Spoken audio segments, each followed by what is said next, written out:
అధికారం కోసం పుట్టిన పార్టీ కాదు తెలుగుదేశం పార్టీ. ప్రజల జీవితాల్లో మార్చడానికి, మార్పు తేవడానికి పుట్టిన పార్టీ తెలుగుదేశం పార్టీ. అవునా కాదా అని మిమ్మల్ని అడుగుతున్నా. అవునంటే గట్టిగా చెప్పండి, చప్పట్లు కొట్టి. నా సుదీర్ఘమైన రాజకీయ జీవితంలో నేను చూశాను, ఎప్పుడు కూడా ప్రజలంతా కూడా అభివృద్ధిని, సంక్షేమాన్ని కోరుకుంటారు.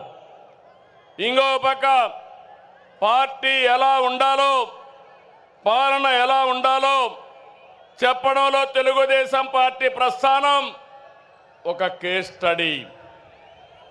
పాలకులు ఎలా ఉండకూడదో, పార్టీ ఎలా నడపకూడదో ప్రపంచంలోనే ఒక కేస్ స్టడీ వైఎస్ఆర్ పార్టీ అని చెప్పి కూడా నేను మీకు తెలియజేస్తున్నా.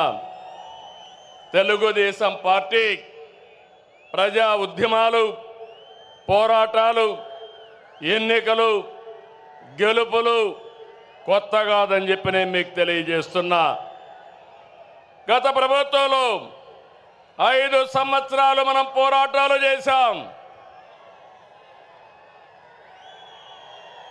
హింసా రాజకీయాలు, హత్యలు, కేసులు, అవమానాలు, అవహేళనలు, బూతులు, అణిచివేత అన్నీ ఎదుర్కొన్నారు మా తమ్ముళ్ళు,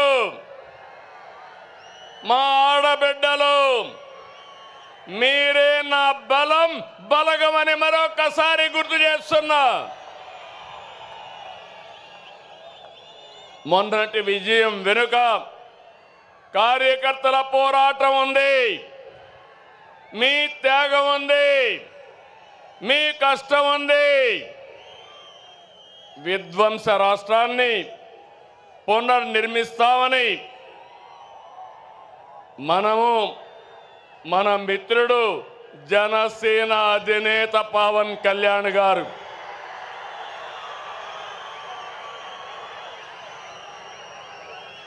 అదే మరిగా నరేంద్ర మోడీ గారి నాయకత్వంలో ఉన్న బీజేపీ ముగ్గురు కలిసాం, కూటమి ఏర్పాటు చేశాం. తమ్ముళ్ళు, అది చేస్తే దాని ప్రభావం అంతా ఇంత కాదని మరొకసారి విజ్ఞప్తి చేస్తున్నా. 94% స్ట్రైక్ రేట్, 57% ఓట్ షేరు, అదిరిపోయే మెజారిటీలు. ఒకప్పుడు ఎన్నికల అసెంబ్లీ అంటే 10,000, 15,000 మెజారిటీ వచ్చేది. మొన్న ఎన్నికల్లో కొత్త వాళ్ళకి సీట్లు ఇచ్చిన 83 మందికి 30,000 మెజారిటీలు వచ్చాయి. 30 మందికి 50,000 మెజారిటీ వచ్చింది. 10 మందికి 70,000 వచ్చింది. ముగ్గురికి 90,000 పైన మెజారిటీ వచ్చిందంటే ఇక్కడే గాజువాక ఎమ్మెల్యే పల్లా శ్రీనివాస్ ఉన్నాడు. 94,000 మెజారిటీ, అత్యంత మెజారిటీ. అదే మరి భీమనిపట్నంలో గంటా శ్రీనివాసరావుకి అదే మెజారిటీ వచ్చింది. మంగళగిరిలో తెలుగుదేశం పార్టీ యువగళం నాయకుడు నారా లోకేష్కి 92,000 మెజారిటీ వచ్చింది. వైనాట్లు, గొడ్డలి పోట్లు అనేది మన రాజకీయం కానే కాదు.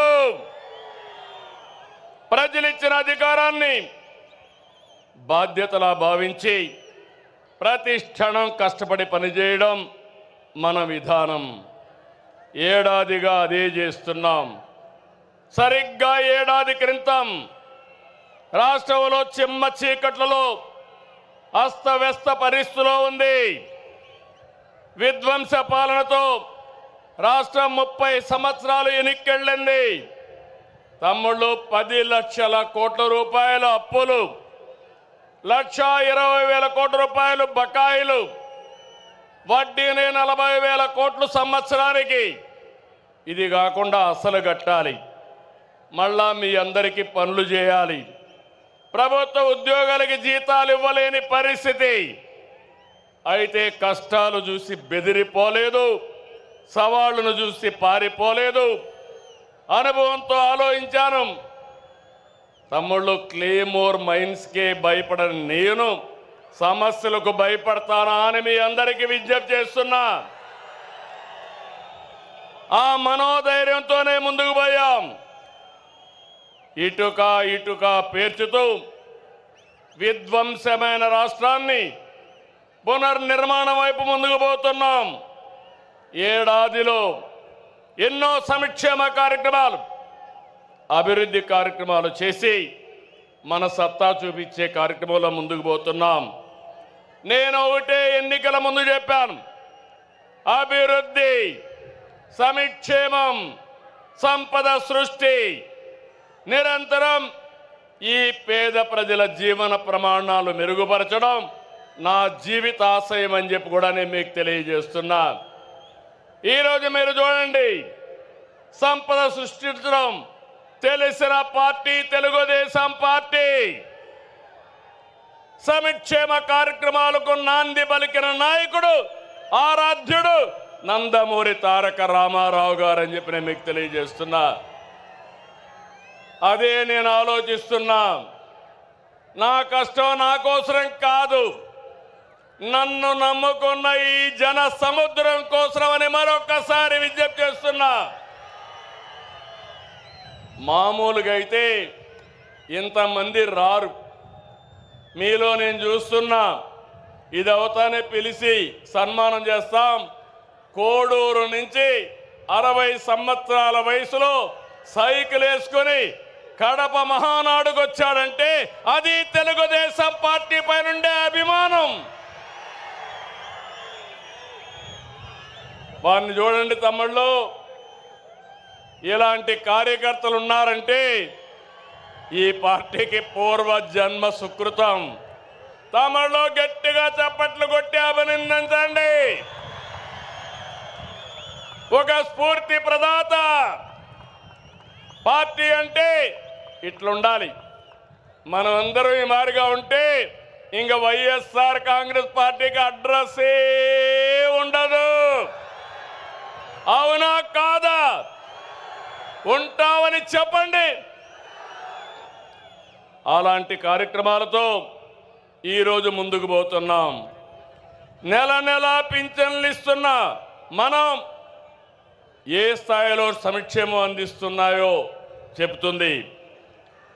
దేశంలో ఏ రాష్ట్రమైనా 64 లక్షల మందికి పింఛన్లు ఇస్తున్నారా అని అడుగుతున్నా. సవాలు విసురుతున్నా. ఏడాదికి 33,000 కోట్లు ఒక్క పింఛన్కే సంక్షేమ కార్యక్రమాలు ఇస్తున్నాం. ఇది ఒక్క మన ప్రభుత్వానికే సాధ్యమైంది. మాటిచ్చిన విధంగా వృద్ధులకి, దివ్యాంగులతో సహా ప్రతి ఒక్కరికి కూడా 4,000, 6,000, 10,000 రూపాయలు, 15,000 రూపాయలు పింఛను ఇస్తున్నాం. 3 నెలల మొత్తం కలిపి ఒకేసారి ఇచ్చాం. మాట ఎన్నికల్లో ఇచ్చా, మాట నిలబెట్టుకున్నానని మరొక్కసారి మీ అందరికీ విజ్ఞప్తి చేస్తున్నా. 16,347 పోస్టులతో డిఎస్సి నోటిఫికేషన్ ఇచ్చాం. మొదటి సంతకం పెట్టాను. ఈ ఉద్యోగాలు ఇచ్చే బాధ్యత నా తమ్ముళ్ళు, యువతను ఆదుకునే బాధ్యత నాదని